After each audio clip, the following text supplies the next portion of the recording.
అందరికీ నమస్కారం.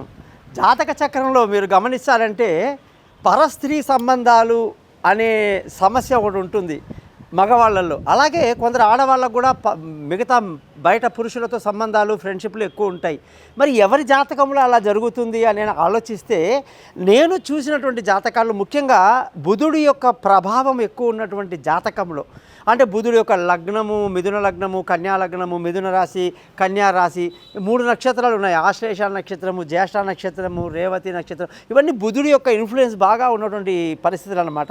ఇక్కడ వీళ్ళల్లో కొంత జారుడు గుణమని పాతకాలంలో ఒక మాట వాడతారు. అంటే వీళ్ళు చాలా తొందరగా నెగిటివ్లోకి, అంటే ఇట్లా సంబంధాలు కలిగిన దాంట్లోకి వెళ్తారని చెప్పి ఒక మాట ఉంది. ఇలాగే మీరు జాతకంలో కానీ కళత్ర దోషం అని చెప్తారండి. ఈ కళత్ర దోషం అంటే చాలా వరకు ఇది కానీ సప్తమంలో కానీ జరిగితే మాత్రం ఇక వాళ్ళకి తిరుగులేనంత సంబంధాలు ఉంటాయన్నమాట. అది ఎక్కడున్నా సరే, కళత్ర దోషం అంటే శుక్రుడు కుజుడు కలిసి ఉండడం అన్నమాట. ఎక్కడున్నా సరే వాళ్ళకు ఖచ్చితంగా జీవితంలో మరో స్త్రీతో కానీ మరో పురుషులతో కానీ సంబంధాలు ఉంటాయన్నమాట.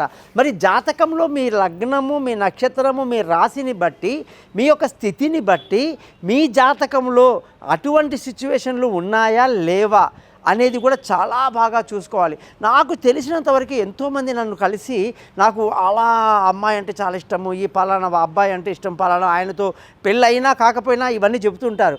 దానికి వాళ్ళ జాతకాలు చూసినప్పుడు పొరపాటున అది కానీ గురువుకు సంబంధించినటువంటి జాతకం అయితే మాత్రం, గురువు అంటే ఏంటండి, ధనుస్సు, మీనము రాసులు, లగ్నాలు, ఇక 3 నక్షత్రాలు వాళ్ళవి, ఇవన్నీ కూడా చాలా ఎగెన్స్ట్ అనమాట ఇలాంటి పద్ధతులకి. అయితే శుక్రుడి ఇన్ఫ్లుయెన్స్ బాగా ఉందనుకోండి, బుధుడి యొక్క బలం ఉందనుకోండి, ఇంకా వాళ్ళకి తిరుగు లేదన్నమాట. అనేకంగా వాళ్ళు కేవలం ఎంజాయ్ చేయడానికి కోసం మాత్రమే ఈ భూమి మీదకి వచ్చారా అని మనకు అనిపిస్తుంటుంది.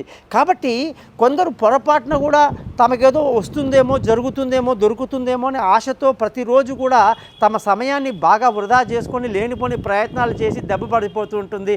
అవమానాలు అవుతాయి. ఒక్కోసారి అది చాలా తీవ్రమైనటువంటి పరిస్థితి కూడా సూసైడ్ దాకా వెళ్ళినటువంటి పరిస్థితులు ఉంటాయి. మరి వాళ్ళ జాతకంలో అలాంటివి లేవు. కొన్ని జాతకాల్లో ప్రేమలే ఫలించవు, కొన్ని జాతకంలో అనుకున్న వాళ్ళతో సంబంధాలు బెడిసి కొట్టే అవకాశాలు ఉంటాయి. కాబట్టి మీరు ఆఫీస్లో ఉంటారు, కాలేజీలో ఉంటారు, ఎన్నెన్నో వృత్తుల్లో వ్యాపారాల్లో ఉంటారు. కాబట్టి మీరు అందరూ కూడా మీ జాతకంలో అలాంటిది ఏదైనా ఉందా లేదా ముందు తెలుసుకొని ఆ తర్వాత స్టెప్ వేయండి.